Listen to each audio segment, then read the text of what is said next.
ಪ್ರಿಯ ವೀಕ್ಷಕರೇ, ಜೋರು ಮಳೆ ಬರ್ತಾ ಇರುತ್ತೆ. ಆ ಮಳೆಯಲ್ಲಿ ತಾಯಿ ತನ್ನ ಮರಿಯೊಂದಿಗೆ ಸಕಲೇಶಪುರದ ಗುಡ್ಡೆಬೆಟ್ಟ ಗ್ರಾಮದ ಬಳಿರುವ ಕಾಫಿ ಎಸ್ಟೇಟ್ನಲ್ಲಿ ಆಹಾರವನ್ನು ಅರಿಸಿಕೊಂಡು ಹೋಗ್ತಾ ಇರ್ತಾರೆ. ಮಳೆ ಗಾಳಿಗೆ ಅಲ್ಲಿ ಒಂದು ವಿದ್ಯುತ್ ತಂತಿ ನೆಲದ ಮೇಲೆ ಬಿದ್ದಿರುತ್ತೆ. ಅದರ ಮೇಲೆ ಕಾಲಿಟ್ಟ ತಕ್ಷಣ ತಾಯಿ ಮತ್ತು ಮರಿಯ ಜೀವಗಳು ಅಲ್ಲೇ ಕೊನೆಯುಸಿರೆಳಿತಾವೆ ವೀಕ್ಷಕರೇ.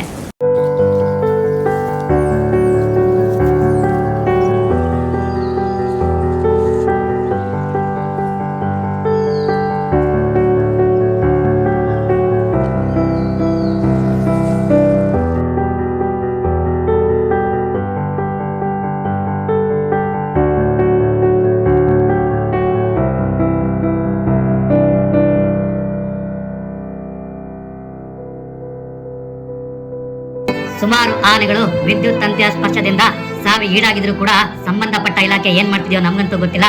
ಮನುಷ್ಯನಿಗಿರೋ ಬೆಲೆ ಕಾಡನ್ನ ಕಾಪಾಡೋ ಆನೆಗಳಿಗೆ ಇಲ್ದಂತಾಗಿದೆ. ಇದಕ್ಕೆಲ್ಲ ಕೊನೆ ಯಾವಾಗ ಅನ್ನೋ ಪ್ರಶ್ನೆಗೆ ಉತ್ತರನೇ ಸಿಗದಂತಾಗಿದೆ ವೀಕ್ಷಕರೇ.